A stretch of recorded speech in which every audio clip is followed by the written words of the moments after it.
Hello there fellow modelers, Steve here. This video is just a couple of reviews of some kits for a couple of group builds that I'm going to do. So we'll get straight on with it. Now the first one, I'm moving stuff out of here. The first one is a kit that I got for my birthday last week, and I'd like to thank everybody who wished us happy birthday. I had a great day. This one is for Aaron Newland's community group build Matchbox, and it's this one which I did get for my birthday off my mum and dad. It's the Curtis Helldiver. You know, like I said, this is a blast from the past. I remember doing this when I was a young boy, a very long time ago.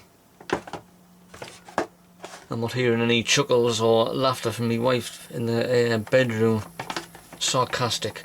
Right, it's got two markings. It's for VB-17 from the USS Bunker Hill and VB-4 from the USS Yorktown. And I don't know which one I'm doing yet, because there's white on the bottom of one and like grey on the bottom of the other.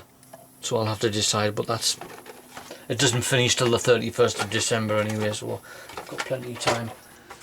Right, we'll give you a look at the instructions. Which is typical Matchbox. Paint callouts all there. And it takes 6 stages to do. Relatively easy. Now I think with this one you can mould it, or you can model it with either the wings up or the wings down. Now I think for this one I might do it with the wings up, as though it's waiting for a dawn strike. And that'll be a first. I've never made anything with the wings up before, but you can actually do it with this one. I think it's on section 3 there. Yeah.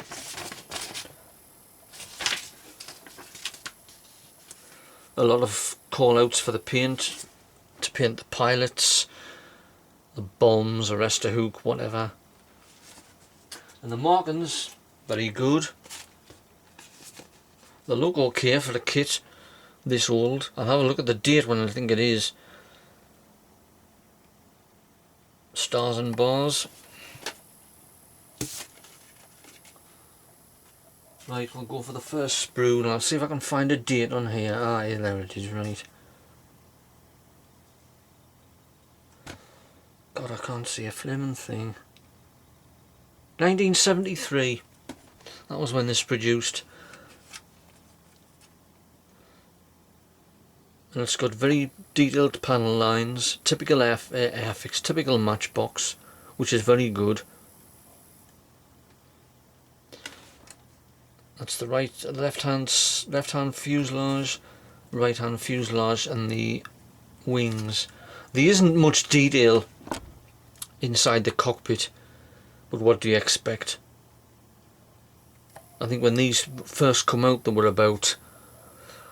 there might have been about 50 pence, which was a hell of a lot of money in 1973.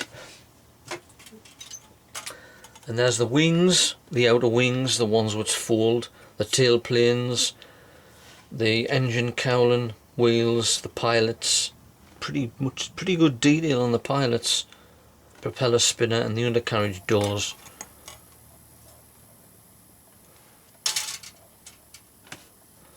And this one's got the engine on. The seat. Where's the other seat?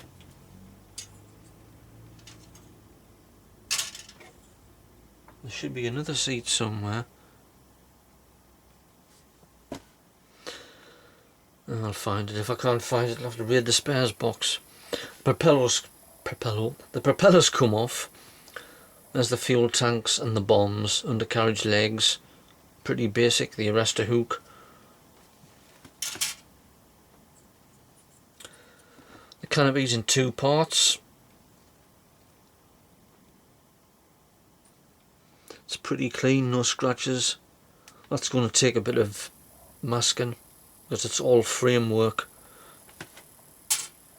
There's the propeller. I don't know where the seats went. And there's the typical Matchbox stand which they don't put in kits anymore.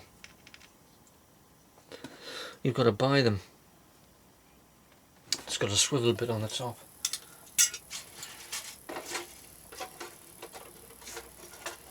So that one's that done. I'm putting it in the box now.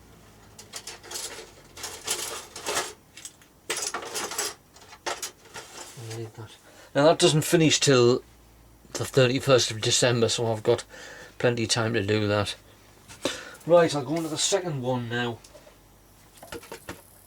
which is for Frankie Day's historical aircraft. Now, as the community build, there's quite a lot of people doing this.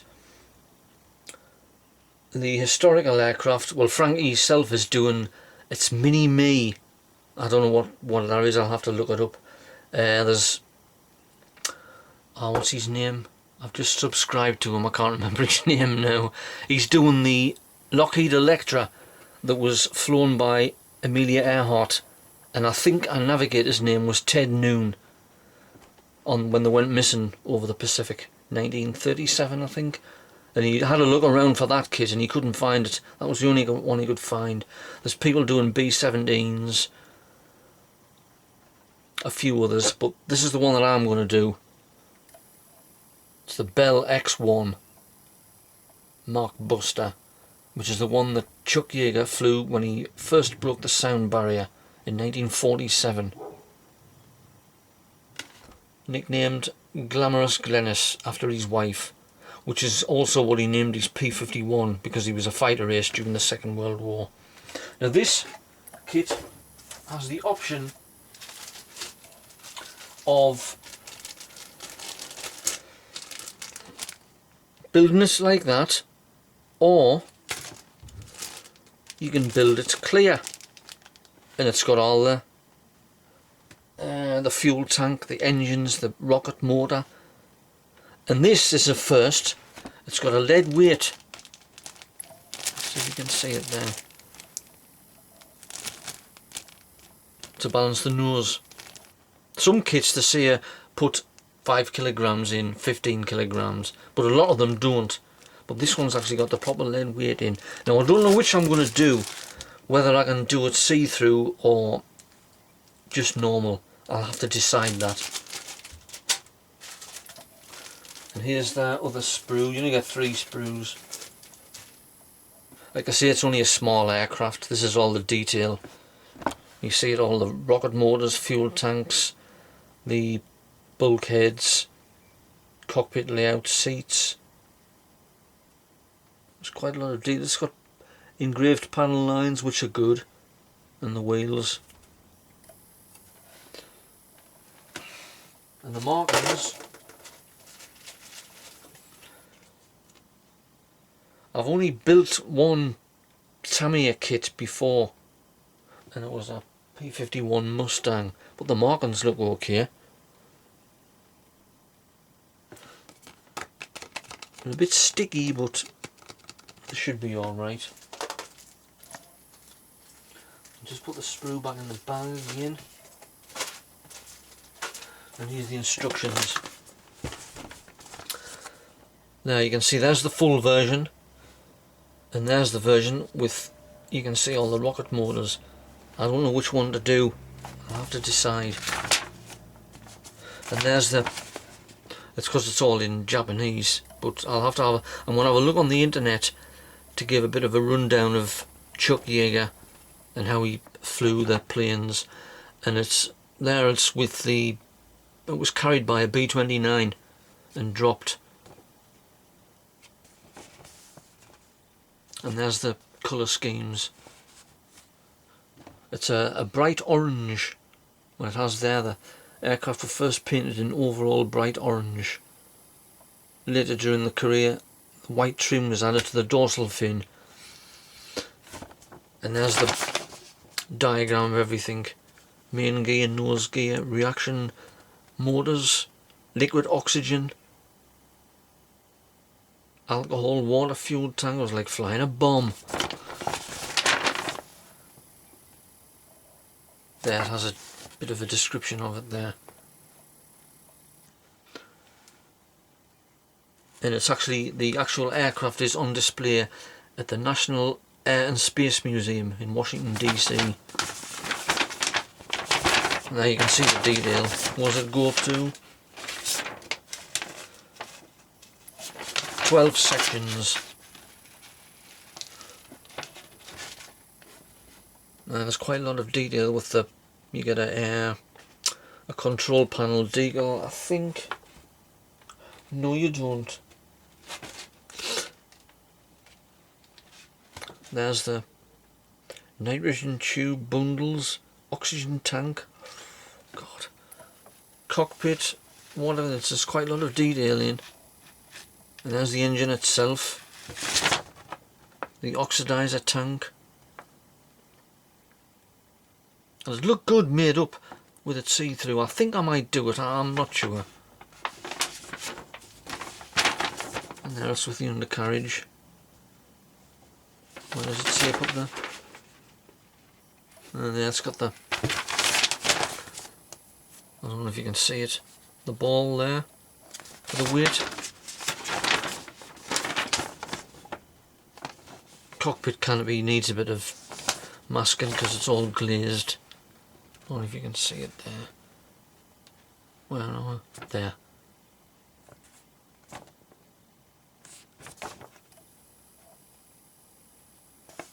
Oops.